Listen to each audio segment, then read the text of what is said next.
And so I've kept it very loose, so I'm anxious to find out what it could become. More than what I would like for it to be. We see reality according to our thought.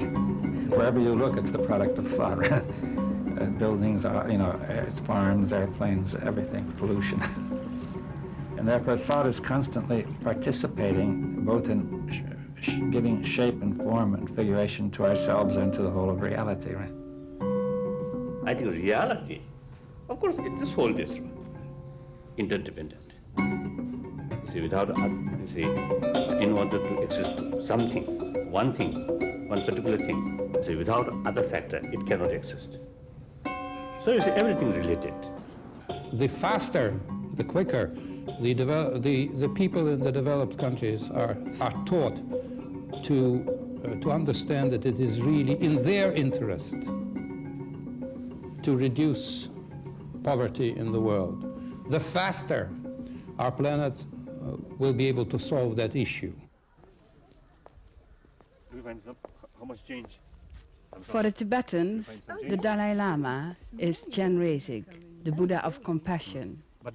You need a sense of universal responsibility based on love and compassion has been the Dalai Lama's message ever since he fled from Tibet in 1959. Deep down, you see, the Tibetan spirit very strong.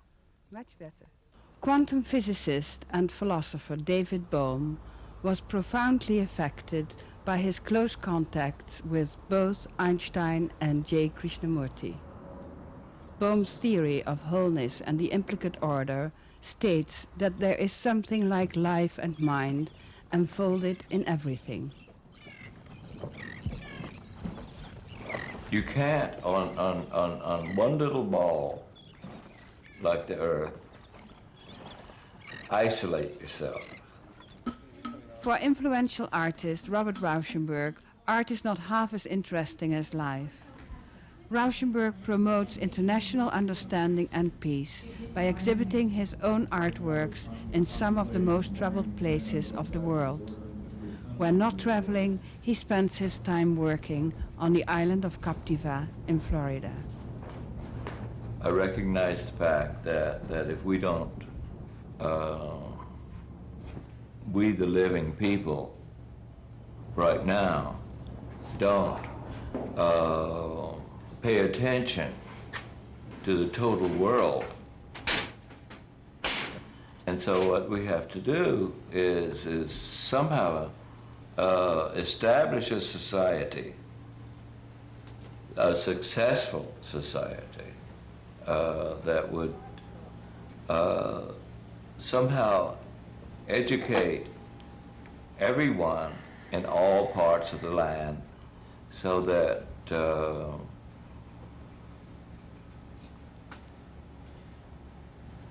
that they would realize that we're just on this little ball here, and everything that we do, because we have been very extravagant in our developments, that everything that we do makes a difference here and there and everywhere.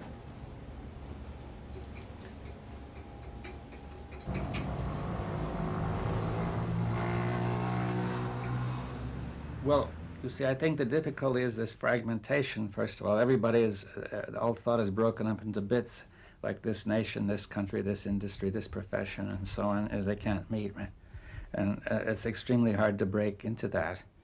Now, the second, but that comes about primarily because thought has developed traditionally in a way such that it claims not to be affecting anything, but just telling you the way things are. Therefore, people cannot see that they are creating a problem and then apparently trying to solve it. That is, see, let's take the problem, what problem do you like? Pollution, or the ecology. See, the ecology is not in itself a problem. It works perfectly well by itself. It's due to us, right? It's a problem because we are thinking in a certain way by breaking everything up and each person's doing his own thing, right? Now, Therefore, the ecological problem is due to thought, right? But thought thinks it is a problem out there, and I must solve it. Now, that doesn't make sense, because simultaneously thought is doing all the activities which make the problem, and then does another set of activities to try to overcome it. You see, it doesn't stop doing the things which are making the ecological problem, right? Or the national problem, or whatever the problem is. Buddhists believe the oneself as a creator. So the future, the good or bad, entirely depend on present, or shoulder. It entirely depend on our own present behavior or present action. The earth is one household, really. Yeah. We're not treating it that way, right? So that's the first step in economics, is to say the earth is one household and all that it depends on.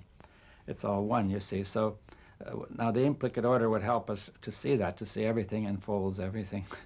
That everybody not merely depends on everybody, but actually everybody is everybody in a deeper sense. See, we are the earth because all our substance comes from the earth and goes back. I mean, it's wrong to say it's an environment, you see, it's just surrounding us, because that would be like trying the brain regarding the stomach as part of its environment. So you see, in order to change the external thing, first must change within ourselves. If we want, I think something like this, you see, if we want, you see, beautiful garden, first, any human mind, you see, make, let's say, some kind of, you see, blueprint or the imagination or vision. And then, according to that idea, then you see, implement. Then the external things will materialize. So first must come in mind. So then, like that. So that's what we believe. About, I put 2 meters, I think. Never mind. Yeah, oh, they're all. All right, thank you very much. Wasn't like this at the Last Supper. Right, ladies and gentlemen, please, will you all take your seats? The whole planet is changing in all its parts, including Western Europe, the United States, Japan, Tibet, India, the whole so-called third world. And it's not just a small change, it is a radical change, and it is a normal process. You cannot avoid the question whether the kind of society which exists now is coming to an end. Not only socialism, communism, whatever you call it, but also the Western type of society. No existing society is not only perfect at any given time, but the question is whether it is adequate. There's a lot of groping for power, fighting for power, a lot of cynicism. Now, when I'm thinking about our leaders, I think, why not bring in more intellectuals, scientists, spiritual leaders? I think that we should put in charge more people who are able to look far ahead, who are creative. I don't think it is so dangerous that these people are not professional politicians. I think it's quite good. And chances are that at least most of these people will be decent, particularly people of art, and I'm looking at Rauschenberg. These people, they come to understand quicker than others something that will happen in the future. They even may not know this, you know. But by what Rauschenberg was doing, you know, just spilling water and, you know, paintings. This is some sign of the future. He feels things that will be coming. He is the magician. He is the modern magician that shows these things. Now we're waiting and the other colors set up. How long does it take? There? Well, you never know what they're going to do. Yeah. So it's like the erosion that I was talking about before. And I'm using that in my paintings now. Yeah. Yeah, I can see the parallel. When I started working on the brass, I thought that I might be accused of knowing more about what I was doing than I do. And so I've kept it very loose, that I'm anxious to find out what it could become. Then, yeah. More than what I would like for it to be. So you're following the process? I'm following the process, and the process is following me. Yeah. I mean, there's no separation. I mean, we are both bewildering each other. I'm giving them a kind of life that they never had before. Yeah. And so I'm recycling, you know, the you said waste. that. Yeah. Whether I'm walking around the streets of New York City or Amsterdam. Actually, I did some nice works in Amsterdam, but it was, the city is so clean. It was difficult to find anything that was considered a waste. Come back. No, there's it's a erosion. waste. There's erosion there too. All right, I'll be there. I'll be there tomorrow. Okay. The root of the word compassion is to feel together. And if people have the same feeling together and are responsible for each other, then you have compassion. And you don't think it's part of, what's the word, original sin, that human beings in their very nature compete? Well, I don't think that there is such thing as original sin, and I think it has developed more and more with the growth of our society. That there's no evidence that people in the hunter-gatherer society were all that competitive, but the more you made society big and you had organization and you had to get to the top, the people on the bottom would suffer. There was a drive to compete, naturally. And do you think that perhaps the desire to compete is a weakness? Not a weakness, that's a mistake. Right. I think that's one of the biggest dangers I think that's what drives countries and nations apart, is a sense of competition. But are you competing, as it were, with yourself? Is that what the artist does? The satisfaction in the end is you reach what you were after.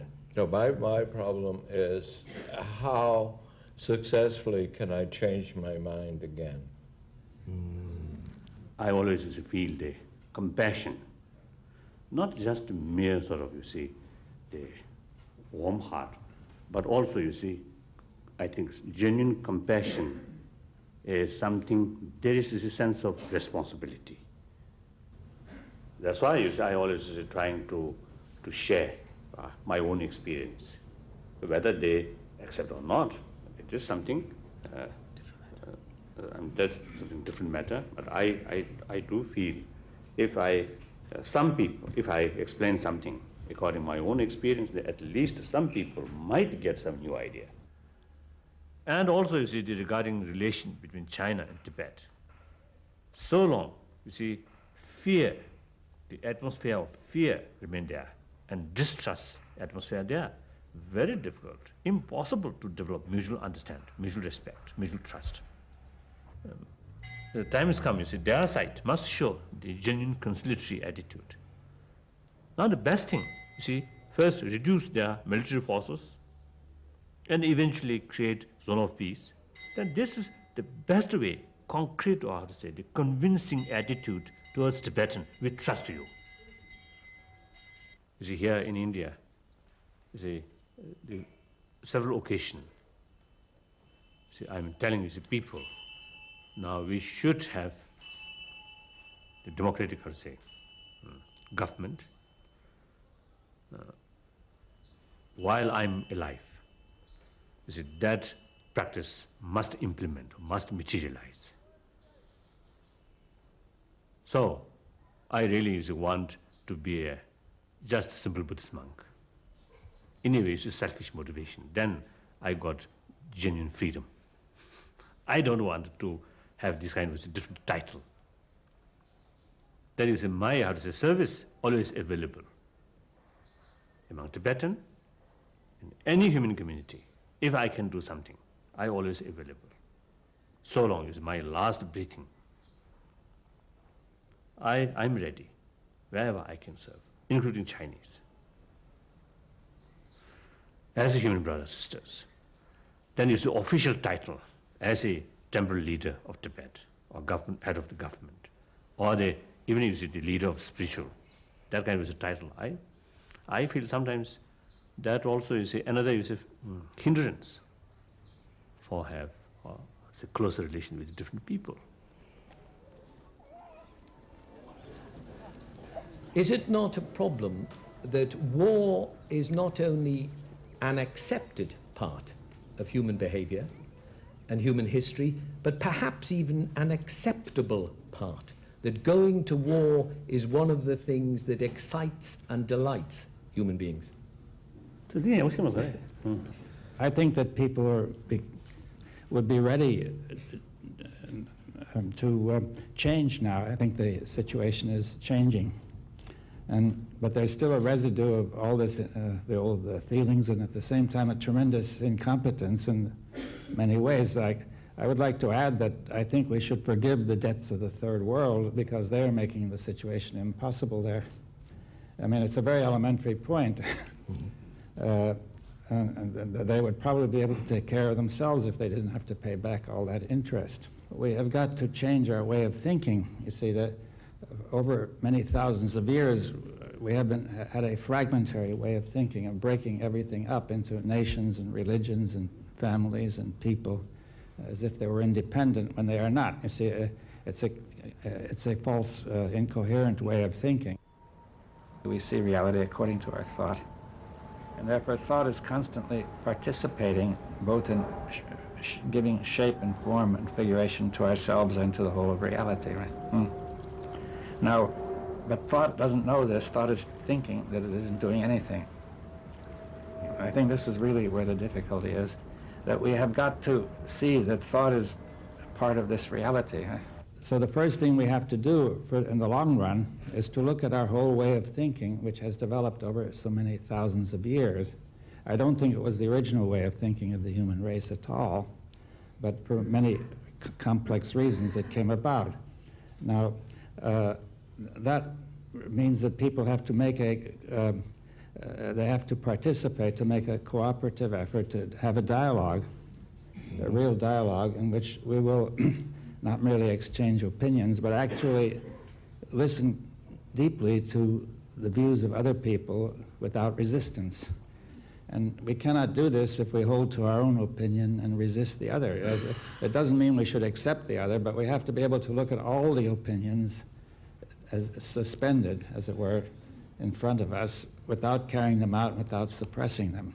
The excitement has always been, you know, for the separation and checking out the differences, and that's why you said that competition thing.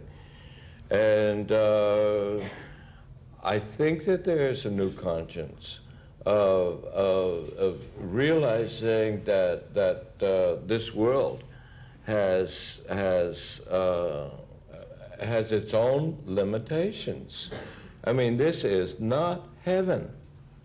I mean, it's not hell either, but you know, this is not heaven. And this is the only place that we can be on. Yes, well, that people are beginning to realize that if we don't begin to do this, we won't have anything.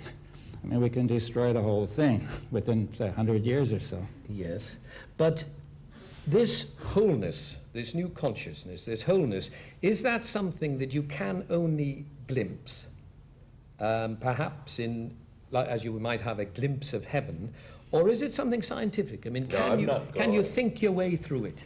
Not really completely. Wholeness is an attitude or an approach, but it can be given a scientific realization, you see. because of relativity and quantum theory, we can, if we wish, look on the world as a whole. See, I began more or less accepting the ideas of Niels Bohr. I wrote a book called Quantum Theory based on that, and I was feeling that the question really was, what is the nature of reality? You see, Bohr's view is based on an epistemology of saying that all we can discuss is our knowledge of reality. Yeah. And and I felt dissatisfied with that finally. Well, because it did not give any clear concept of reality. You see, it only discussed what could be observed and measured. Now, if you said, okay, that's all it is, then we'd say, we will accept it on that basis, but then we would raise the question, what can we say? Well, reality would mean something that would have some existence independently of being known. You see, to say it might be that we would know it, but it did not require that we know it in order to exist. Yeah. Now, it was difficult to see how this could be sustained, finally, in Bohr's view. Now, I tried to get some idea of what might be the process which was implied by the mathematics of the quantum theory. And this process is what I call unfoldment, that the mathematics itself suggests a movement in which everything, in which any particular element of space may have a field which unfolds into the whole, and the whole folds and enfolds into it. So you have this movement, and I call this the implicate or enfolded order, which unfolds into the explicate order where everything is separate. Now, the implicate order, everything is internally related to everything. Everything contains everything, right? So everybody has many experiences of this implicate order. The most obvious one is ordinary consciousness, where consciousness enfolds everything that you know or see, right? And now, it doesn't merely enfold the universe, but also you act according to that content. So therefore, you are internally related to the whole in the sense you act according to your consciousness of the whole. So you're not acting mechanistically in the sense of being pushed and pulled by objects in the surroundings, but rather according to your consciousness of them you act. Yeah. So if you're not conscious of them, you cannot act intelligently toward them. But so consciousness is really our most immediate experience of this implicate order. And you might think of nets of consciousness that are finer and finer, or we may think of capturing finer and finer aspects of the implicate order. Right? I think there's an intelligence that's implicit there, you see, to say that a kind of intelligence unfolds. Right? The source of intelligence is not necessarily in the brain, you see, the ultimate source, but much more enfolded into the whole. Right? Now, the question of whether you want to call it God, that depends on what you mean by the word, you see, because taking it as a personal God might restrict it in some way. I think science has begun to replace religion as the major source of the world view. And therefore, if science takes a fragmentary worldview, it will have a profound effect on consciousness. But science is always seen as measurement. Is that no longer true? Well, science is whatever people make of it. You see, science has changed over the ages, and it's different now from a few hundred years ago, and it could be different again. Now, there's no intrinsic reason why science must necessarily be measurement. This is another historical development which has come about over the past few centuries. It's entirely contingent and not absolutely necessary. And when Einstein produced his special theory, which the Times newspaper of London dismissed as being nonsense, was he moving towards wholeness? Yes, he definitely was. He moved eventually toward a view of field theory where everything was one field, all the fields merging. So it was a step toward wholeness, although not, it was a limited step, but still it was the beginning. And if we get to wholeness, are we then in heaven? I mean, where else is there to go? We'll never get there, you see. It's not a place you can get. The wholeness, I say, is a kind of attitude or an approach to the whole of life. It's a way, if we can have a coherent approach to reality, then reality will respond coherently to us. But nature has been tremendously affected by our way of thinking on the earth. Nature is now being destroyed. There's very little left on the earth which wasn't affected by how we were thinking. And if we have coherence, in what way will our behavior be seen to be different? Well, we will produce the results we intend rather than the results we don't intend. Yes. That's the first big change. Then we will be more orderly, harmonious, we will be happier. I think we could put all that in there. But the major source of unhappiness is that we are incoherent and therefore producing results that we don't really want. And then trying to overcome them while we keep on producing them. The question is, what is the real origin of consciousness? That's exactly the case. Where did it come from? Was there a time when there was no consciousness? Well, I don't think it originates in time. You see, I think it's a potential of the whole universe. Wholeness will arise between us all in participation rather than separately. But if you went as a hermit into a cave... Well, you still have nature. That's true. We are internally related to everything, yes, not externally related. Consciousness is an internal relationship to the whole. We take in the whole and we act toward the whole. And that internal, whatever we have taken in, determines basically what we are. I read somewhere that the hunter-gatherers would get all their food in about 15 hours a week. Mm-hmm. Now, and we have not yet approached anything like that. So, but leaving that aside, I think we need to set aside some time for this. We need a period of emptiness and quiet where we can go into this. It doesn't mean that we should do nothing else.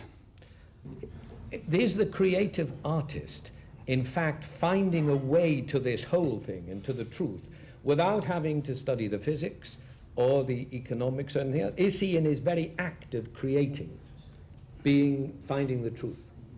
Are you?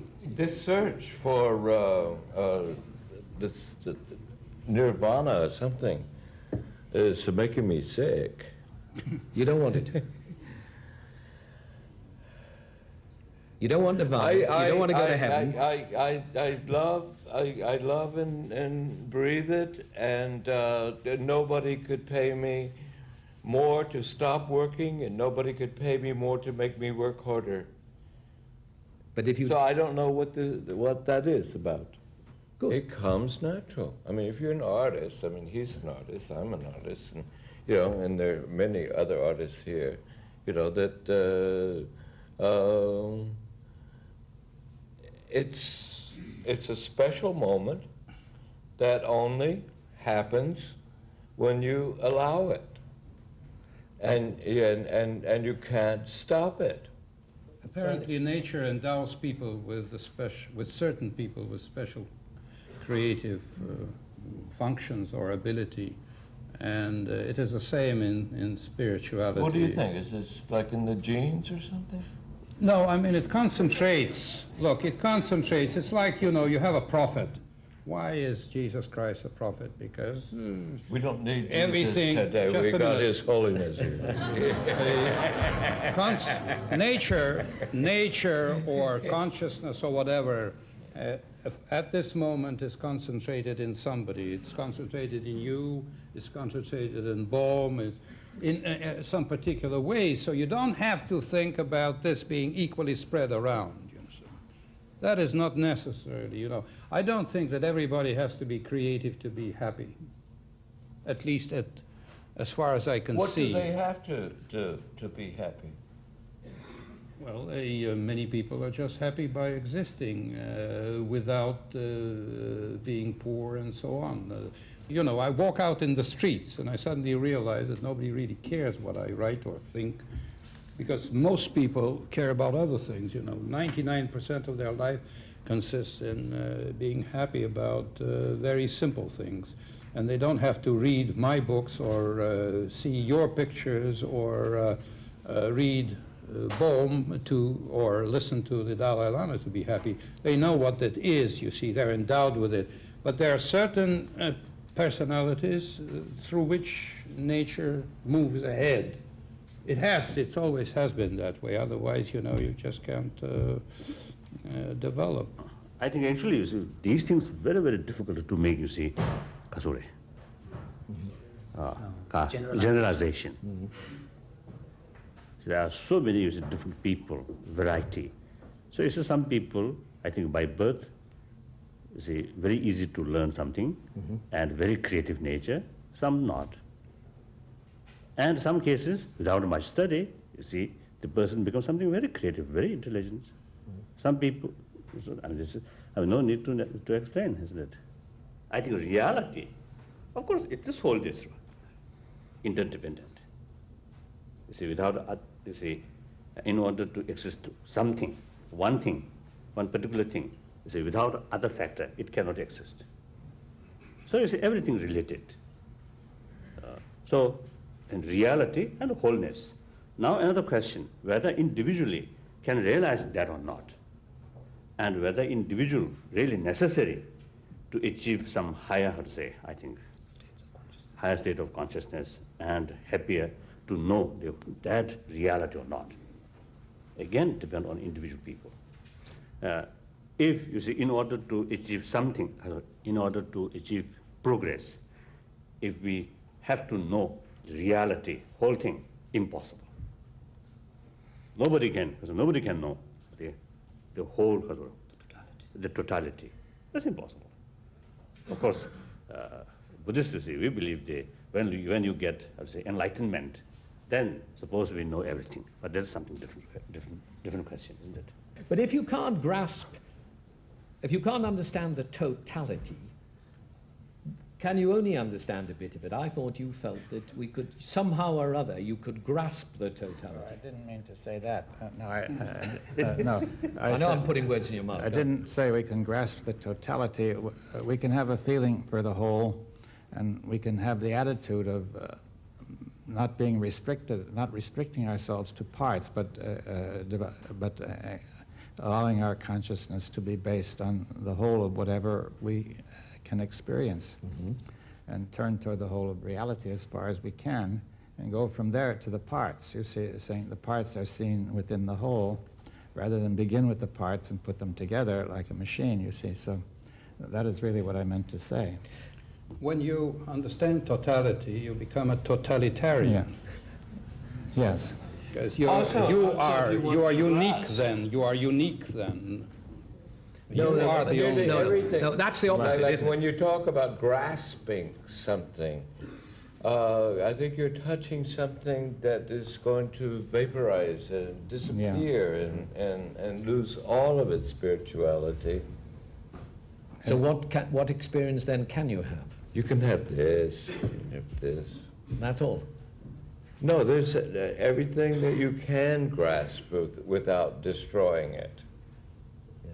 But the important things you actually can't touch. But you know they are there? How else? So how do you know? By faith. You believe in it. Ah, but you can... It is there. But belief can be something like faith. No, which is belief is like grasping. Belief in something... If you have to believe something to believe it, well then you already are making a deal. Yeah. But if you know something is there without being able to touch it, then it's much more valuable. But there must be evidence. No, there doesn't have to be evidence. Would you want a lawyer? You see, I think that you have to be sensitive to just the question of delusion. That is, is there incoherence? You have to be sensitive to incoherence. Now, delusion arises when we are not sensitive to incoherence, when we overlook it. There's no guarantee that we can succeed in anything.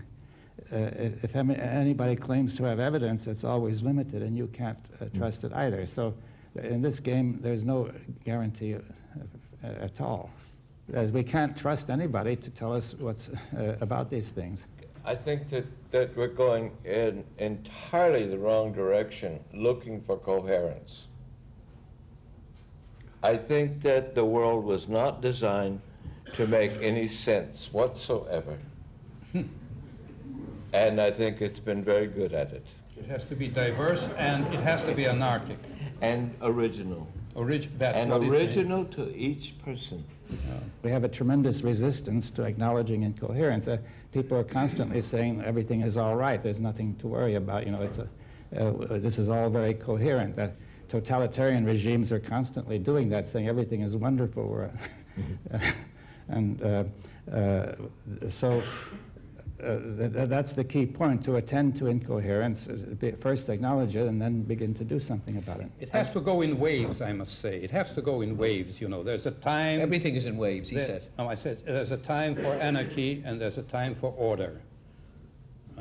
Order creates anarchy and anarchy creates order. And are we... And it goes in waves. Waves create erosion. I think that the incoherence has become more dangerous because of the scale of our society and because of technology. That we have all sorts of dangers, such as nuclear war, biological war, chemical war, destruction of nature, and probably we can think of 4 or 5 others, which are brought about by our power. You see, now, the greater power we have, the greater we need coherence. The question, to my mind, is the human being capable of dealing with this situation, which he himself has produced? I think we all, you see, I think this come from human being. You see, whether scientist or whether you see the economist or artist, when we're born, we are same human being. And I think it's the same desire. You see, same, I think, inner feeling. Then, you see, follow it's a different profession way. And then sometimes, you see, as a fragmentation summary. Now you see, sometimes people call specialist. So when you see you become specialist, then your outlook, something become very small. So you see, that time I think there is danger, you see, to forget about the wholeness. The things are, everything is related. So if something wrong here, it affect there. So everything, you see, I think pursued by desire of happiness. So that's the basic human nature. Now, when we return on that level, we can solve this problem. This is how I feel. So this is how I usually call spiritual, not necessarily something is dogmatism. Without accept or believe, you see, these complicated things. Just to simply be a good-hearted person. And I was thinking, when you talked about the wholeness, I was thinking about the necessity of a new world order. We need a new world order, and the world order is not one country being a policeman. But the world order is, and hopefully as a result of this, the end of a false competition between communism and the other kinds of society, we can have a world order in which we all together, we and America and Europe and Japan and Tibet and China and all the other countries and all the animals. It is they who provide us with life, isn't it true? Yes. Well, no plants, there wouldn't be any life. We have to think about these things in the spirit of wholeness and also in the spirit of His Holiness. In patriarchal societies, people frequently talk about human nature when they really mean male human nature. That's a very frequent confusion. And I think this discussion this morning about competition is a good example of a question that we cannot expect it to be solved by an all-male panel. If you give up the idea of competition, then there is no difference. You mean to imply that there's no competition between women? The idea is about this. I put the question to you, is there no difference between the matriarchal and the patriarchal society? Only in Italy. Well, the question is more subtle. The whole subject is much more subtle than that. I can't hear you. Of course it's subtle. And it would take some time, and it would take, half the panel being women to really go into it. Well, there's no hope we can solve it in this context. Yeah, okay. We're running into Lawrence Greener. We're running into a major difficulty here. My distinguished colleagues on the panel and most of the audience have taken for granted from the beginning and the inception of this symposium that there is already an agreed upon idea of what is harmony. Yep. This agreed upon idea of what everybody is accepting for being polite, being conventional and so on and so forth, has inherently within its structure a problem about the relationships of biological males and biological females. And until we start to question essentially what the results of the life's work of David Bohm is, what the results of the life's work of all of our distinguished panelists are, which is that there is at any given time 4 or 5 simultaneous realities that are not hierarchical but are dangerous to some members of the society, we're not going to get anywhere. But if culture, to use your definition, if culture is shared meaning, hasn't that sharing to be universal? It has to be. I mean, evidently we have a split which has developed over thousands of years, and we're not understanding each other now as to what is meant by order and harmony. So we can't proceed very far. I don't assume that you want total destruction or disharmony and everything going to pieces. Now, I see the importance of coherence, that if we produce results that we don't intend in a consistent way, constantly, then I see that I don't want to go on with that. You see, that seems wrong. Now, do you agree on that point? So wholeheartedly agree. Yeah, so I say then that I say we need coherence, not perfect coherence, but to move toward coherence. Right? But can that coherence be developed in some way other than the means of balance that we've been forced into within contemporary society? Well, by all means, that's the problem. By all means, let's try. There is no way that we can all speak Chinese or Russian, and be able to address each other. But I think that is the direction that everything should go in. And maybe through some of His holiness, that we would be able to feel these reactions, and language would not be a difficulty. But life is not problems. Anyway, problems have solutions. That's easy. That's where politicians get into terrible troubles, and they talk about the final solution, and then we all pay a price. Life is about difficulties, which you try to overcome. No, it isn't. Yeah. It was not a complaint. No, I mean, I thought it was all part of, you see, this is not, you speak a lot about, this again is this same acceptance of a worldview. You're speaking in terms of if somebody questions the use of something and they are a member of society, they're complaining. They're not complaining, they're just questioning the use of something. Yeah. And we're not talking about solutions, and we're almost trying to find how to use what you have here, which is a resource of people who have accomplished something with the short span of life that they have. If you can describe a problem, Lawrence, if you can describe a problem, you have one. Yes, that's quite true. And I think that we should stop thinking about the world as a series of problems. Now, if we say we've got a practical problem, this is going to limit us, because there's an assumption behind every practical problem, right? And that may stop us. So, see, suppose we say we want to communicate, but we are not going to set up a problem. A long, long time ago, I read about an anthropologist who studied some North American Indians of a rather primitive stage, hunter-gatherers. And he said what they did is, time to time, they got around in a circle, everybody, and they just talked and talked all equals. And they made no decisions. They didn't, or anything. They just stopped.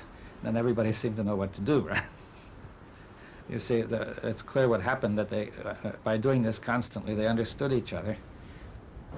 The faster, the quicker, the people in the developed countries are taught to understand that it is really in their interest to reduce poverty in the world. The faster our planet will be able to solve that issue. And if it is delayed, this may become out of control, and the planet will not be able to survive, not because of nuclear weapons, it will not be able to survive because of other things. There has to be a diversity of societies which are all of them striving towards this goal. I had this idea about Rocky International, which is Louwrien Wijers Overseas Cultural Interchange, which is devoted to peace and communication with video, with photographs, with art, and one-to-one contact. I mean, we were in Russia, and 15 to 20,000 people queued up a day.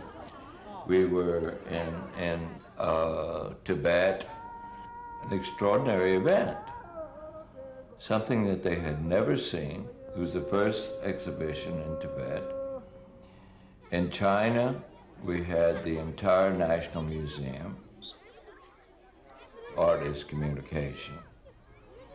And when you confront head-on with people who have different languages, the video, the photographs, and the images within the paintings in response to their various cultures. And then you pass that on to another country. I mean, you can't really dislike somebody who you haven't seen but you agree with or understand. Rocky goes to countries that are basically sensitive areas. I feel that creativity is essential not only for science but for the whole of life. You see that if you get stuck in a mechanical, repetitious order, then it will degenerate. I think that's one of the problems, that every civilization has got stuck in a certain repetition, and the creative energy has gradually died away, you see, and that's why the civilization died. You see, many civilizations vanished not only because of external pressure, but also because internally they decayed. Up to now, usually I call the mother planet, remain without tolerance. Now, you see, the mother planet is facing, the limitation. So therefore, you see, showing us some kind of, warning. So therefore, now I think the reality, the situation, the reality itself, now telling us human being or humanity must work together with sort of common ground, or common aim, and with sense of responsibility.